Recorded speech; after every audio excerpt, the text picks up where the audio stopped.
Kasabot na ang tanan. So, once again, ito, in scouting, we will learn more. Again, in scouting, we will learn the spirit of scouting. As you become scouts, you will learn more of the scouting spirit. The law of the troop is the scout law. It is known and followed by millions of scouts.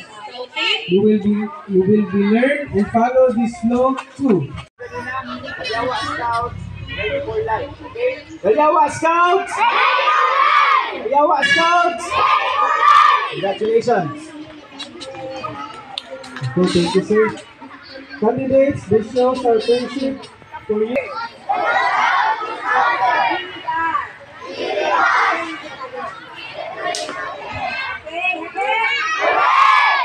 Congratulations.